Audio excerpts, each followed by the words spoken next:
कि इंसान का बच्चा पैदा ही होता है बेचैनी के साथ। उस बेचैनी को संबोधित करने का नाम धर्म है। और धर्म में अगर इसके अलावा कोई बात हो रही हो तो बकवास है। धर्म अगर आपको यह बता रहा है कि आप कपड़े कौन से पहनोगे, आप सीधे हाथ से खाओगे उल्टे हाथ से खाओगे, तो वो धर्म नहीं है, वो रिचुअल्स का बंडल है, वो बिलीफ का एक सिस्टम है। और रिचुअल्स और बिलीफ्स के साथ बात यह है कि ये तो हर शताब्दी में बदलते रहते हैं। शताब्दी ज्यादा लंबा समय, अब तो हर 10 साल में बदलते हैं साहब, फैशन की तरह। इसी तरीके से धर्म को संस्कृति यानी कल्चर के साथ भी मिलाकर नहीं देखा जाना चाहिए। वो भी तो लगातार बदलता ही रहता है। हमारे माँ बाप के समय में जो कल्चर चल रहा था आज चल रहा है क्या? तो वो भी तो बदल ही गया। धर्म की पहचान होती है कि वो एक ऐसी चीज को एड्रेस करता है जो इटर्नल है। और इटर्नल से मेरा आशय गॉड वगैरह नहीं है, इटर्नल से मेरा आशय इंसान।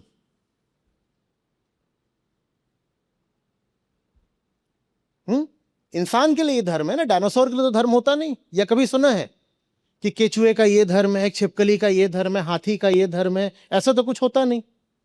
धर्म की सारी बात किसके लिए? इंसान के लिए है। क्योंकि हमारी बनावट में कुछ ऐसा है जो पूर्णता मांगता है। वो पूर्णता पैसे से नहीं मिल पाती, ज्ञान से नहीं मिल पाती, कंजम्पशन से नहीं मिल पाती, कोई आपको आदर सम्मान दे उससे भी नहीं मिल पाती। कुछ और है जो हमें चाहिए। वो और क्या है जो हमें चाहिए? हमारी जो सबसे मौलिक खोज है वो चीज क्या है? इस सवाल का जवाब देने का नाम धर्म होता है। इंसान को इंसान से बांटने का नाम धर्म होता ही नहीं।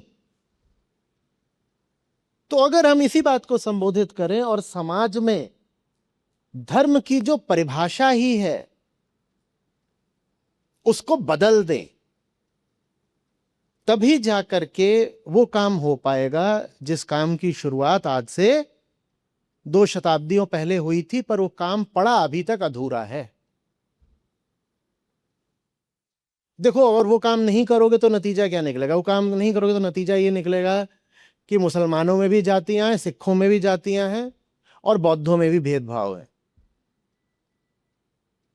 इंसान फिर धर्म के नाम पर अपने संकीर्ण स्वार्थों को फैला देता है।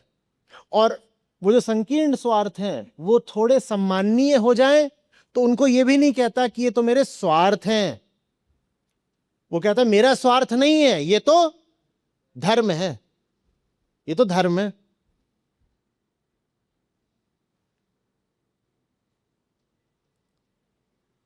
अरे ये बात समझ में, रिलीजन को डिक्लटर करना पड़ेगा। जितना वहां पर कूड़ा कचरा पड़ा हुआ है, जितनी वहां इररिलेवेंट चीजें पड़ी हुई हैं, वो हटानी होंगी। और सिर्फ वो जो इंसान के लिए बहुत जरूरी है उसको बचाना पड़ेगा। और वो जो इंसान के लिए जरूरी है आज उसको बचाना किसी भी और युग की अपेक्षा ज्यादा जरूरी है